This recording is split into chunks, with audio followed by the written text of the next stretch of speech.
1000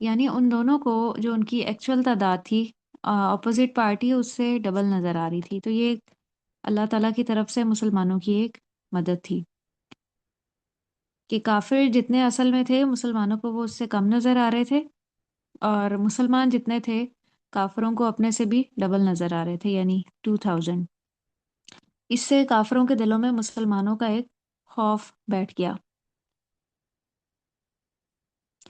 اور ایسا اللہ کے اذن اور اس کی مشیت کی وجہ سے ہوا. اللہ تعالیٰ جو چاہے کر سکتے ہیں، اور اللہ کی تائید اور نصرت ہمیشہ مسلمانوں کے ساتھ ہوتی ہے، اور غیر معمولی طور پہ اللہ تعالیٰ نے ہمیشہ مسلمانوں کو فتح نصیب کی ہے. تو اس سے یہ اشارہ ملتا ہے کہ ہماری بھی اسی طرح سے مدد ہو سکتی ہے جس طرح اللہ تعالیٰ نے بدر کے مسلمانوں کی مدد کی تھی.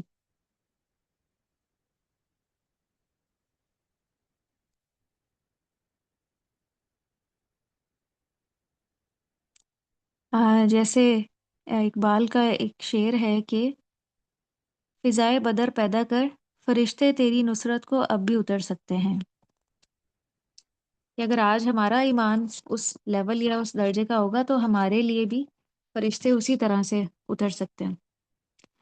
تو ایک تو اس جنگ میں اپنے سے دگنے دیکھنے کی بات ہوئی، اور دوسرے فرشتوں کی مدد بھی ہوئی. اللہ تعالیٰ نے فرشتے بھی اس جنگ میں نازل کر دیے تھے. واللہ، اور اللہ یؤید، تائید کرتا ہے بنصرہ ہی، ساتھ اپنی مدد کے، من یشاء، جس کو وہ چاہتا ہے. ان فی ذالک، بے شک اس میں، لعبرۃ، البتہ عبرت ہے، لأولی الابصار، اہل بصیرت کے لیے.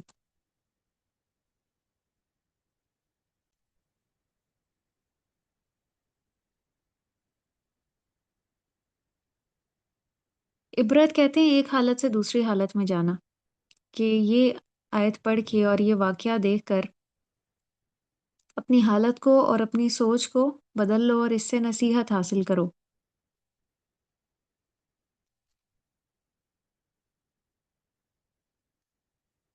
جنگ بدر میں مسلمانوں کا لشکر جو ہے وہ بہت تھوڑا تھا.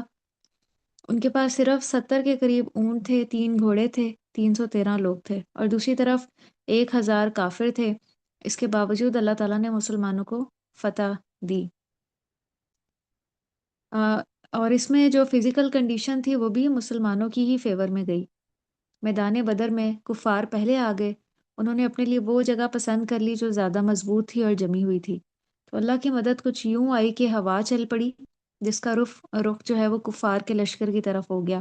ریتیلا میدان تھا، خوب ریت اتری اور ان کی آنکھوں میں جا پڑی. پھر بارش ہو گئی، تو کفار جس طرف تھے بارش کا پانی وہیں جا کر جمع ہو گیا، وہاں پھسلن ہو گئی. اور مسلمان جس جگہ پہ تھے نا وہاں پہ ریت تھی، تو بارش ہونے سے وہ زمین کچھ جم گئی. پھر اللہ تعالیٰ نے اس جنگ میں مسلمانوں کے دل میں سکون اور اطمینان نازل فرمایا، فرشتے بھیجے. یہ سب کچھ اللہ کی مدد تھی. اور اللہ کی مدد کا طریقہ یہ ہے کہ جب ایمان سچا ہوتا ہے نا تو اللہ تعالیٰ کی ایسے ہی مدد آتی ہے. اللہ تعالیٰ قدرتی طور پہ ایسے اسباب پیدا فرما دیتے ہیں جو بہت ہی فیوریبل ہوتے ہیں. آج ہم اپنی حالت کو دیکھیں تو آج اللہ سبحانہ و تعالیٰ ہم سے ناراض ہے. حالات آج ہمارے فیوریبل نہیں ہیں.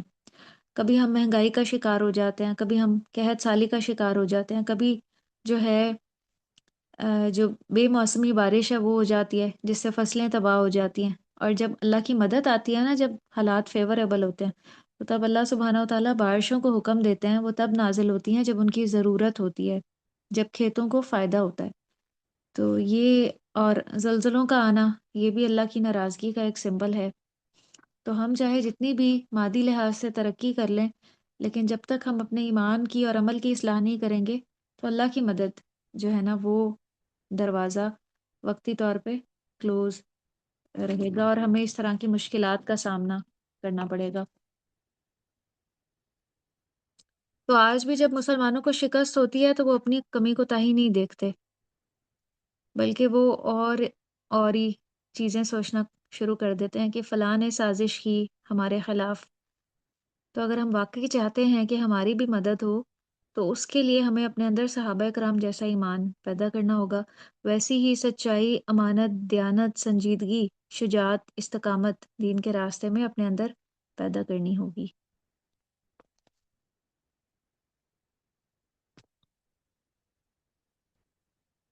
جی یہاں تک کلیئر ہے آپ کو؟ جی چلیں الحمدللہ۔ آج کی آیات آپ اوپن کر لیجئے، میں آپ سے کوشچن آنسرز پوچھتی ہوں۔ آیت نمبر 10 سے۔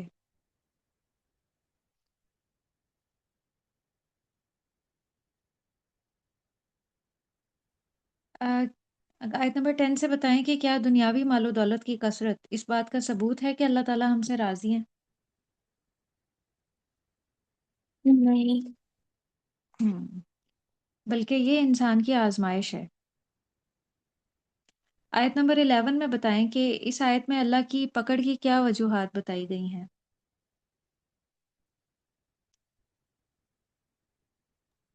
جو اللہ تعالیٰ کی آیتوں پر ایمان نہیں لایا، یعنی انہیں آیتوں کو جھٹلایا ہاں جی، اور اور انہیں گناہ کیے، تو اللہ تعالیٰ ان کو سزا دیں گے۔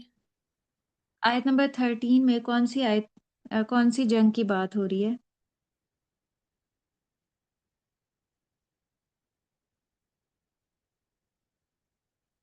اور جنگ بدر۔ ہم، جنگ بدر کو قرآن میں ایک اور جگہ یوم الفرقان بھی کہا گیا ہے۔ اس سارے واقعے میں کس کے لیے عبرت ہے؟ کافروں کے لیے۔ عبرت کون پکڑتا ہے؟ کافر تو عبرت نہیں پکڑتے۔ دیکھیں عبرت کا ورڈ کس کے لیے لکھا ہوا ہے آیت نمبر 13 میں؟ لَعِبْرَةً لِأُولِي الْأَبْصَارِ۔ نہیں مطلب اس جنگ کے بعد اہل بصیرت ہمیں۔ ہم، اہل بصیرت وہ ہوتے ہیں جن کی سوچ اور نظر بہت گہری ہوتی ہے، جو واقعات کو دیکھ کے ہی تجزیہ کرتے ہوئے اس کو مان لیتے ہیں۔ جیسے اس پورے واقعہ میں کیا پتہ چل رہا ہے کہ اللہ کی مدد، بے شک مسلمان تھوڑے تھے لیکن ان کے ساتھ قدم با قدم تھی، کیوں؟ ان کے ایمان کی سچائی کی وجہ سے۔ تو اس لیے جو اہل بصیرت ہے نا، جو واقعات کو دیکھ کر نتیجہ اخذ کر لیتے ہیں، تو وہ ان کے لیے یہ واقعہ ہی کافی ہوگا ایمان لانے کے لیے اور عبرت پکڑنے کے لیے۔ کچھ لوگ جو ہے نا وہ ایک واقعے کو دیکھ کے ہی اس سے نصیحت پکڑ لیتے ہیں، بجائے اس کے کہ وہ اس میں مبتلا ہوں، اس تکلیف میں مبتلا ہوں۔ بہت سے لوگ تکلیف میں مبتلا ہونے سے پہلے کسی اور واقعے کو دیکھ کے، کسی اور کے اوپر جو حالات گزرے ہوئے ہوں اس کو دیکھ کے ہی وہ عبرت پکڑ لیتے ہیں اور نصیحت حاصل کر لیتے ہیں کہ ہم نے ایسا نہیں کرنا۔ ایک بندہ مومن بھی عبرت کی نگاہ رکھنے والا ہوتا ہے، اہل بصیرت ہوتا ہے۔ آج ہم وہ اپنی بک بھی پڑھیں گے، حسن اخلاق، انشاءاللہ۔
آپ کو اسکرین شو ہو رہی ہے؟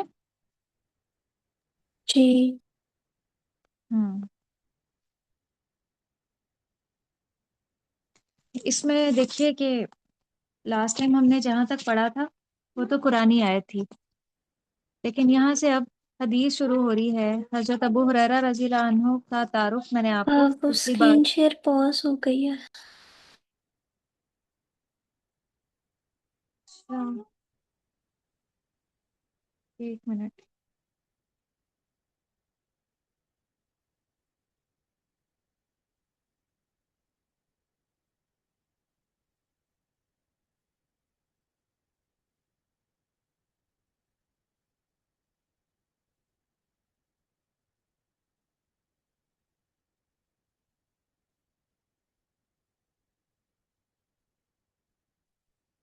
ایک منٹ ویٹ کیجیے گا۔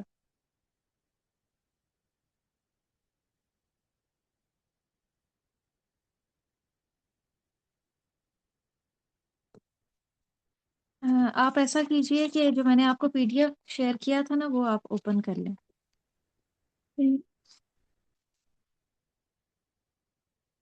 پیج نمبر 3 ہے۔ یہ جہاں پہ بند لکھا ہوا ہے اس کے ساتھ حدیث ہے، رواہ البخاری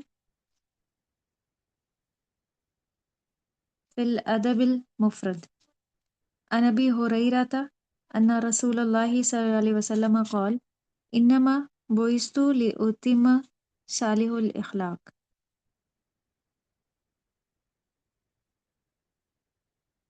کہ نبی کریم صلی اللہ علیہ وسلم نے فرمایا میں اچھے اخلاق کی تکمیل کے لیے بھیجا گیا ہوں۔ پھر سیکنڈ حدیث ہے، یہ حضرت انس بن مالک رضی اللہ عنہ سے روایت ہے کہ نبی کریم صلی اللہ علیہ وسلم نے فرمایا کانا رسول اللہ صلی اللہ علیہ وسلم احسن الناسی خلقا، کہ نبی کریم صلی اللہ علیہ وسلم لوگوں میں سب سے زیادہ اچھے اخلاق کے حامل تھے۔ اور اس میں پھر آپ وہی واقعہ یاد کیجئے جو میں نے آپ کو زید بن حارثہ کا سنایا تھا، جنہوں نے آپ کے اچھے اخلاق کی گواہی دی تھی۔ وہ کیا واقعہ تھا؟ کچھ یاد ہے آپ کو زید بن حارثہ کا؟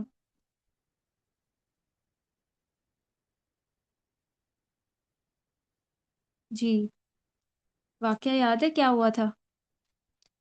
ان کے پیرنٹس ان کو لینے کے لیے آئے تھے اور انہوں نے کیا کہا تھا؟ تو انہوں نے حضور صلی اللہ علیہ وسلم کے ساتھ مطلب رہنا چاہا تھا اور انکار کر دیا تھا کہ کہاں انہیں چاہا نہیں تھا؟ جانا۔ ہاں، ذرا سوچیں، انہوں نے اپنے والد اور چچا کے ساتھ جانے سے انکار کر دیا کہ نہیں، میں نے نبی صلی اللہ علیہ وسلم کے اخلاق میں جو خوبیاں دیکھی ہیں وہ اور کسی میں بھی نہیں، میں ان کو چھوڑ کے نہیں جا سکتا۔ تو اس سے یہ حدیث کے الفاظ کے لوگوں میں سب سے زیادہ اچھے اخلاق کے حامل تھے۔ پھر تیسری حدیث ہے، یہ حضرت ابو ہریرہ سے مروی ہے، اکمل المؤمنین ایمانا احسنہم خلقا، کہ نبی کریم صلی اللہ علیہ وسلم نے فرمایا سب سے زیادہ کامل ایمان والے وہ لوگ ہیں جو مسلمانوں میں سب سے زیادہ اچھے اخلاق والے ہیں۔ تو ان کا جو ایمان ہے وہ کامل ہے۔ تو اس سے یہ بات سمجھ میں آتی ہے کہ ایمان کی تکمیل کے لیے اچھے اخلاق کا ہونا ضروری ہے۔ ایمان کی تکمیل اخلاق کی خوبصورتی سے ہی ہو سکتی ہے۔ پھر چوتھی حدیث ہے کہ نبی کریم صلی اللہ علیہ وسلم نے فرمایا، پیج نمبر 4 پہ، میزان میں حسن اخلاق سے زیادہ بھاری کوئی چیز نہ رکھی جائے گی، اور یقیناً حسن اخلاق والا شخص روزے دار اور نماز پڑھنے والے کا درجہ پا لیتا ہے۔ یہ نفلی روزہ اور نفلی نماز پڑھنے والے کا ذکر ہے۔ یعنی اگر کوئی ساری رات نفل نماز پڑھے اور ہر روز نفلی روزہ رکھے تو جتنا ثواب وہ پا سکتا ہے نا، اتنا ثواب کس کو مل جاتا ہے؟ اچھے اخلاق والے کو۔ اسی لیے جنت میں جو سب سے اعلیٰ ٹاپ کی جنت میں لوگ ہوں گے نا، وہ اچھے اخلاق والے ہوں گے۔ اچھے اخلاق اور اچھے مینرز اتنے بلند اخلاق بلند درجات تک انسان کو لے جاتا ہے۔ تو اچھے اخلاق والے کو اگرچہ وہ ساری رات نماز نہ بھی پڑھ سکے، ہر روز روزہ نہ بھی رکھ سکے، لیکن اس حدیث کے مطابق وہ اس انسان کا درجہ پالے گا جو کثرت سے نوافل پڑھتا ہو اور کثرت سے نفلی روزے رکھتا ہو۔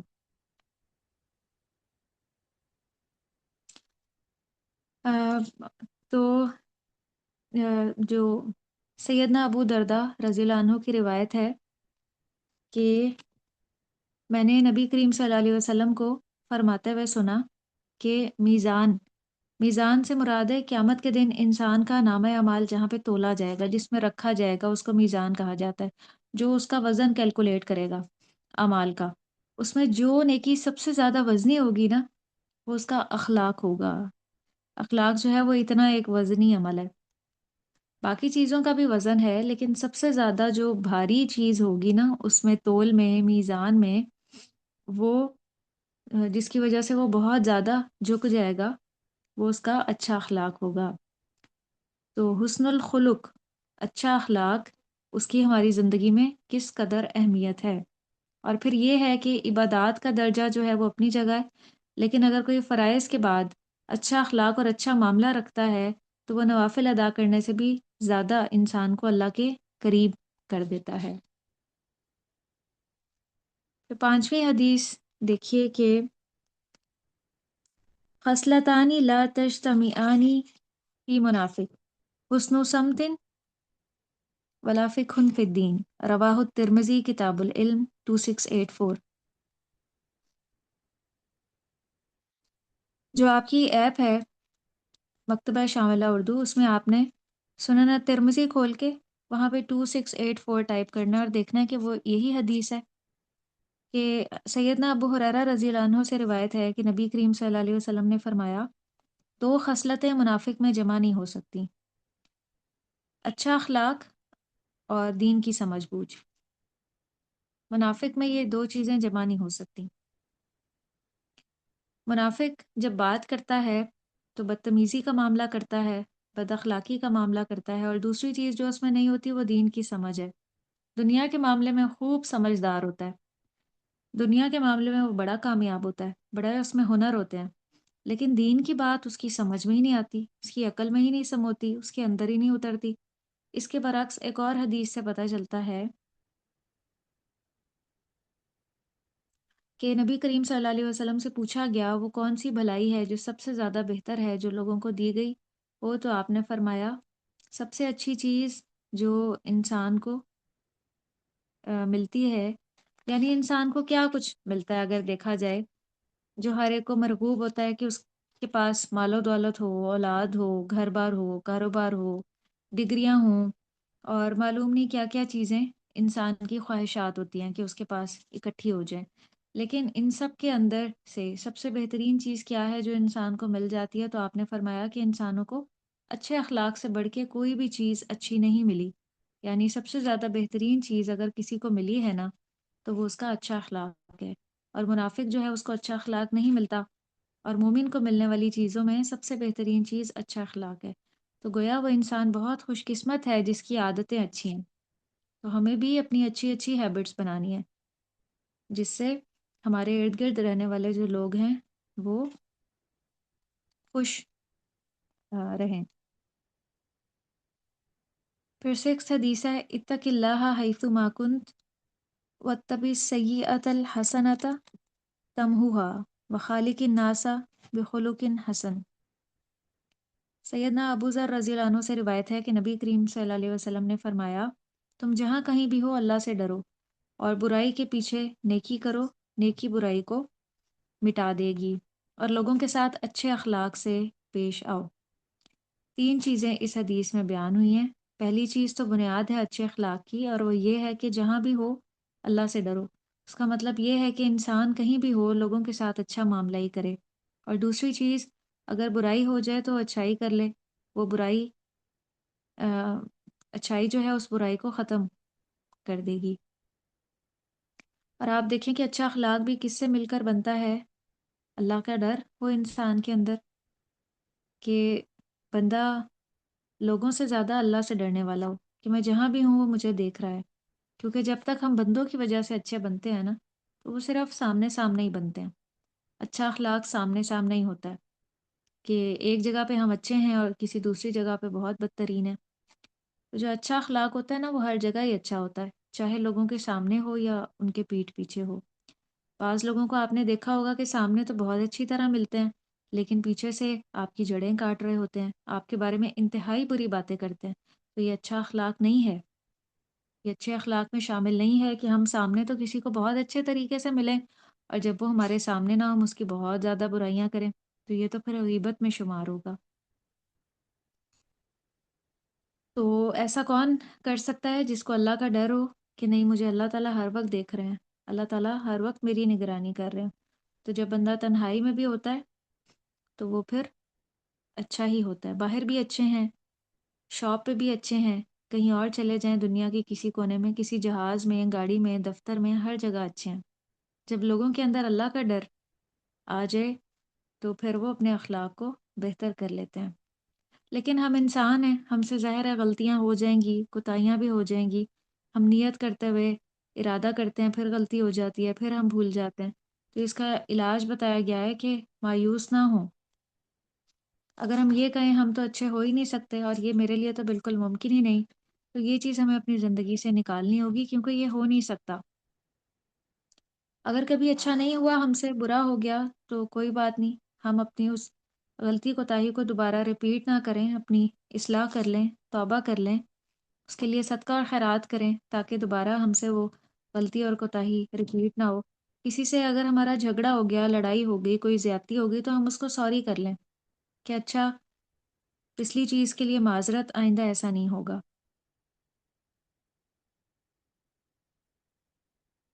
اور یہاں پہ تیسری بات یہ بتائی جا رہی ہے کہ لوگوں کے ساتھ اچھے اخلاق کا برتاؤ کیا جائے. گویا اللہ کے ساتھ سچے ہوں، اللہ سے ڈریں، اپنے ساتھ سچے ہوں کہ غلطی ہو تو آپ کو خود پتہ ہوتا ہے میں نے غلط کیا ہے، چاہے ساری دنیا بھی کہے کہ آپ نے غلط نہیں کیا، لیکن انسان کے اندر غلط کام کرنے پہ ایک گلٹ ہوتا ہے جو اس کو اندر سے پریشان کرتا ہے. اور تیسری چیز یہ کہ لوگوں کے ساتھ اگر سچے ہیں تو پھر ان کے ساتھ بہترین اخلاق ہم نے اپنانا ہے انشاءاللہ. جامع اخلاق.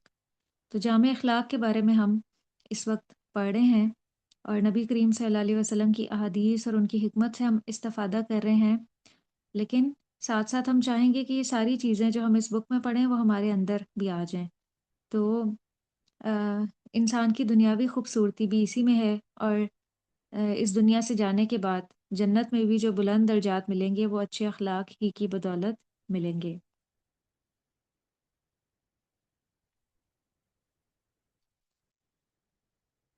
کیونکہ جنت جو ہے نا وہ بہت خوبصورت جگہ ہے. اگر ہم اس کی ڈسکرپشن پڑھیں نا، اس کی دیواروں کی، اس کے فرش کی، اس کی چھت، اس کی کھڑکیاں، تو جنت میں کوئی چیز بدصورت نہیں ہے. تو جنت میں جو لوگ ہوں گے نا وہ بھی خوبصورت ہوں گے، نہ صرف ظاہری اعتبار سے بلکہ ان کا اخلاق بھی بہت خوبصورت ہوگا. وہ بہت اچھی عادات کے مالک ہوں گے.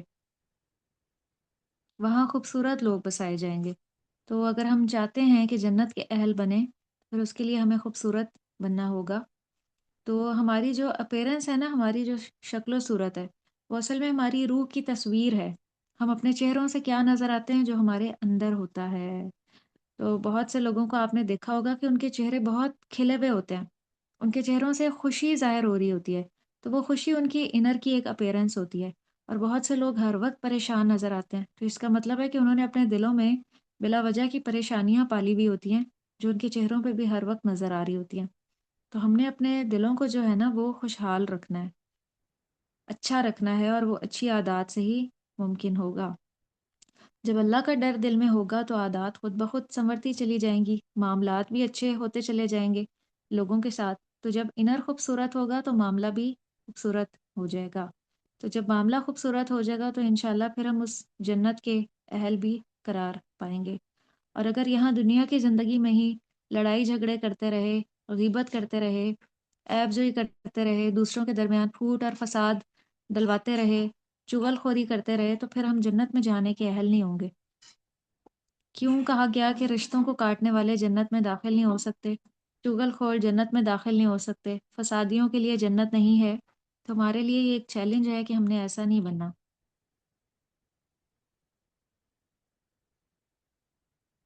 تو عبادت، اصل عبادت جو ہے نا وہ اچھا اخلاق ہے، اور یہ عبادت کا اعلیٰ ترین درجہ ہے جس میں انسان نفلی عبادت سے بھی زیادہ وزنی نیکی کما لیتا ہے اچھے اخلاق کے ذریعے. ٹھیک ہے، یہاں یہاں تک کلیئر ہے. ہوں چلیں الحمدللہ.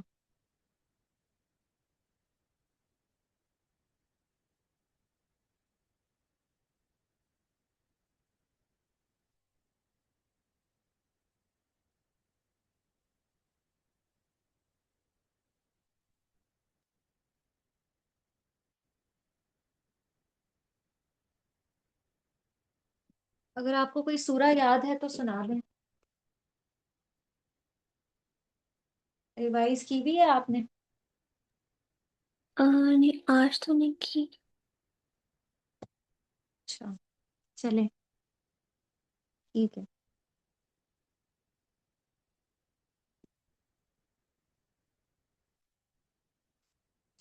کچھ دیر پھر ہم گرامر پڑھ لیں۔ ہم، کیا خیال ہے؟ پڑھ لیتے ہیں۔ پڑھیں یا نہ پڑھیں؟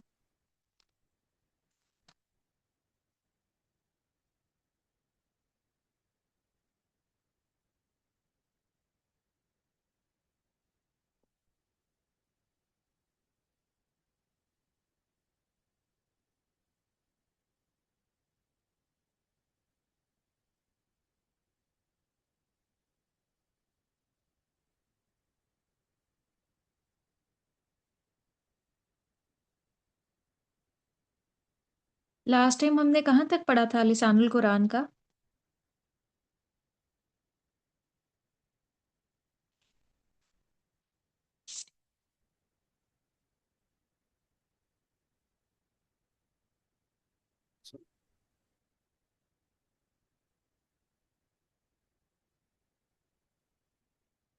ہم نے یہ پڑھ لیا تھا،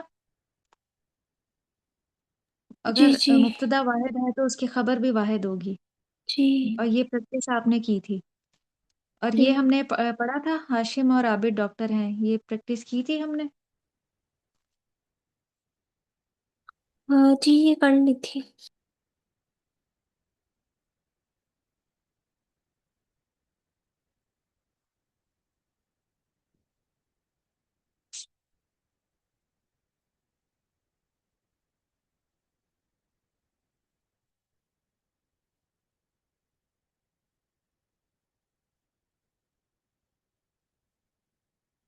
چلیں آپ یہ سنا دیں، اس کی پریکٹس کر لیتے ہیں۔ دی گئی مثال کے مطابق کالم مکمل کریں، جیسے انہوں نے کیا ہوا نا، الطالب جالسن، طالب علم بیٹھا ہے، یہ پورا ایک جملہ ہے عربی میں۔ اس میں آپ دیکھیں، میں نے آپ کو بتایا تھا مبتدا معرفہ ہوتا ہے اور مرفوع ہوتا ہے، اور خبر نکرہ ہوتی ہے اور وہ بھی مرفوع ہوتی ہے۔ تو طالب معرفہ کس طرح ہے، اس کے ساتھ الف لام لگا ہوا ہے، اور خبر نکرہ کس طرح ہے، اس کے آخر میں تنوین ہے۔ تو اگر دو لوگ ہوں تو یہ ہوگا الطالبانی، ہم تسنیہ بنانے کے لیے الف نون لگا دیں گے الطالبو کے آخر میں، الطالبانی جالسانی۔ اور جمع، اس کی جمع مکسر بنے گی، کیونکہ طالب کی جو جمع ہے طالبونا نہیں ہوتی، طلاب ہوتی ہے۔ الطلاب جالسونا، اس کا کیا مطلب ہوگا؟ الطلاب جالسونا، کہ زیادہ ہیں ہاں، طالب۔ زیادہ اسٹوڈینٹس بیٹھے ہوئے ہیں۔ تو یہ عربی جی میں ایک پورا جملہ ہے، الطلاب جالسونا۔ اب آپ اس کا بنائیں، المؤمن صادق، ایک مومن جو ہے وہ سچا ہے۔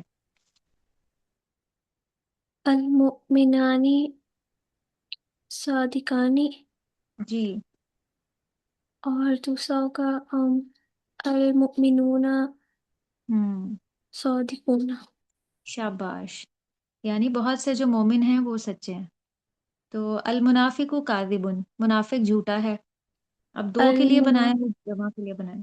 المنافقانی کاذبانی، جی، المنافقون کاذبون۔ الرجل مسلم، ریلیونٹ شخص جو ہے وہ مسلمان ہے۔ الرجلانی مسلمانی، ہوں، الرجل الرجال، الرجال مسلمون۔